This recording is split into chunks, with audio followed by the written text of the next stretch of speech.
Picture this. It's 2 a.m., and you're staring at the ceiling, drowning in that familiar cocktail of shame and self-loathing.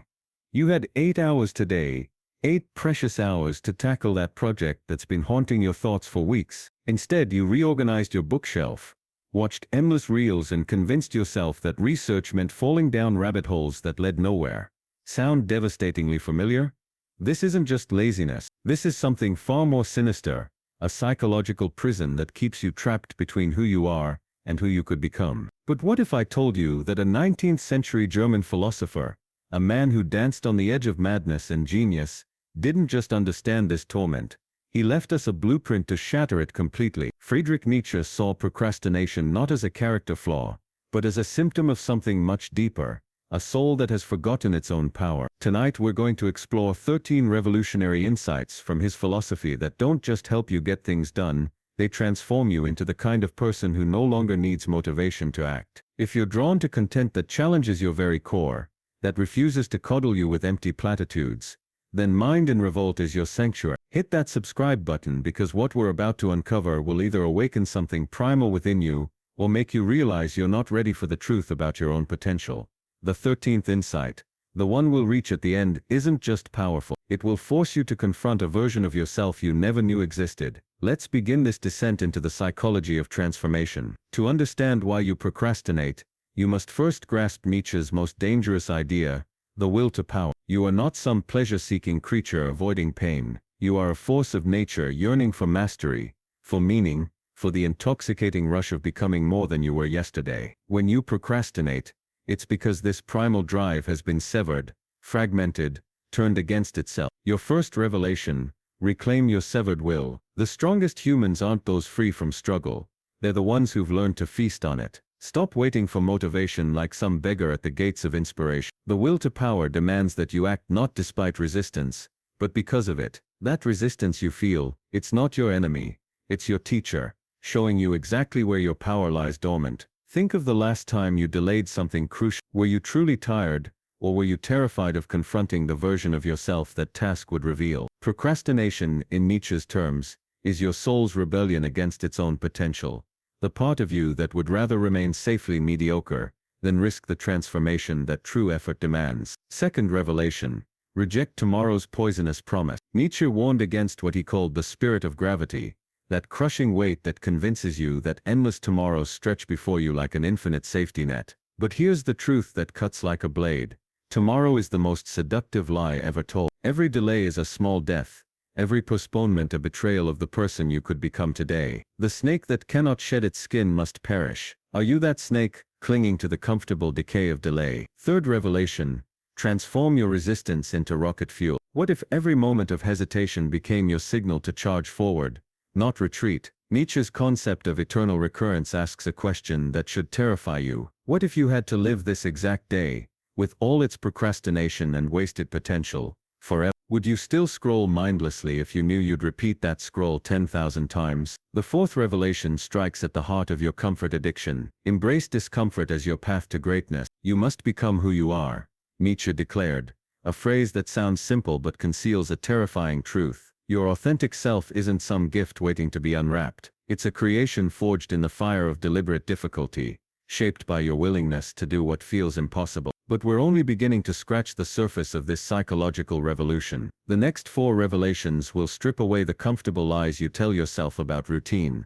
suffering, and the very nature of human excellence. Fifth revelation: build a noble routine, not a comfortable prison. Nietzsche admired the self-imposed discipline of artists and warriors, not because they followed rigid schedules, but because they created rituals that served something greater than immediate gratification. Your current routine is a mirror reflecting your deepest values. Does it serve your transformation, or does it serve your escape from it? When you construct your day with sacred intention, when you define your highest aims, and bend your habits around them like iron around fire, you begin to move from chaos to cosmos. But here's the question that should haunt you: what is your routine saying about who you're becoming? Sixth revelation: weaponize your suffering. To live is to suffer, Nietzsche wrote. To survive is to find meaning in the suffering. Most of your procrastination isn't born from laziness. It's born from unprocessed pain, fear of failure, terror of judgment, the crushing weight of not being enough. These emotional wounds don't heal through avoidance. They transform through confrontation. Your suffering isn't your enemy. It's raw material waiting to be forged into strength. Ask yourself, what pain am I avoiding through delay? What fear am I feeding by refusing to act? That discomfort you feel when facing your most important task, that's not a warning sign. That's your soul telling you exactly where your power has been buried. Seventh revelation, become the sculptor of your own existence. Nietzsche saw life not as something that happens to you, but as an artistic project you actively create. Like Michelangelo's David emerging from formless marble, each choice you make is a chisel strike, each moment of discipline, a refinement, each battle with procrastination, a defining stroke. If you don't shape yourself deliberately, the world will shape you randomly. You are not a finished product. You are raw potential becoming something magnificent or mediocre with each passing hour. Eighth revelation, despise the comfortable mediocrity that beckons. Nietzsche spoke of the last man, the person who seeks only comfort, safety and the numbing embrace of ease. This figure doesn't strive, doesn't suffer and above all doesn't create. He simply exists, immune to greatness, satisfied with the minimum. When you procrastinate, you're not just avoiding a task, you're choosing to become the last man. Are you stepping toward your higher self, or toward the couch over the challenge, the phone over your purpose? This isn't a judgment, it's a mirror. Look into it honestly. Now we arrive at the final revelations, the ones that will either liberate you completely, or reveal that you're not ready for this level of psychological intensity. Ninth revelation, stop waiting for perfect conditions that will never come. He who cannot obey himself will be commanded, Nietzsche declared. Perfectionism is procrastination, wearing a mask of virtue. You tell yourself you'll begin when you have clarity, when the timing is right, when you feel prepared, but you're waiting for a world that exists only in your imagination. Action creates clarity, not the other way around. Every master you admire once began in confusion. Every great work was once a disaster. Begin now in your beautiful imperfection, because transformation lives in the gap between who you are and who you pretend to be ready to become. 10th revelation, harness your inner chaos as creative fuel. One must still have chaos in oneself to be able to give birth to a dancing star, Nietzsche wrote. Your scattered energy, your conflicting desires, your messy thoughts, this isn't a bug in your system, it's a feature. Don't wait to feel calm or balanced. Act in the storm. That's where stars are born. 11th revelation, face the shadow you've been running from. Often procrastination is your psyche's way of protecting you from confronting your limitations, your wounds, your secret doubts about your own worth. But what you avoid in your work is what you most need to face in yourself. Growth begins when you stop fleeing from the mirror. 12th revelation, create meaning through commitment, not discovery. Many people delay because they don't feel their task is meaningful, but Nietzsche knew that meaning isn't something you stumble upon like a hidden treasure. Meaning is forged through dedication,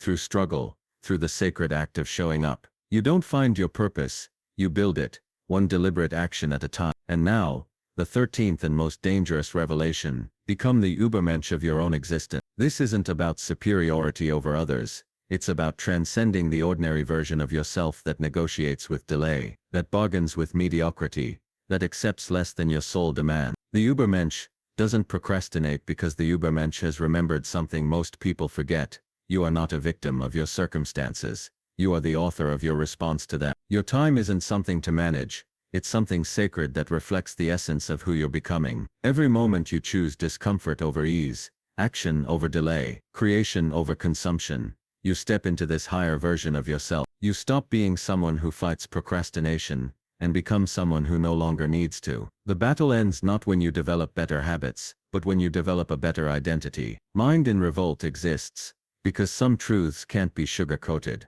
They can only be. Subscribe if you're ready to stop being managed by your impulses and start ruling over your own destiny. Your life begins with your next choice. What will you choose to become?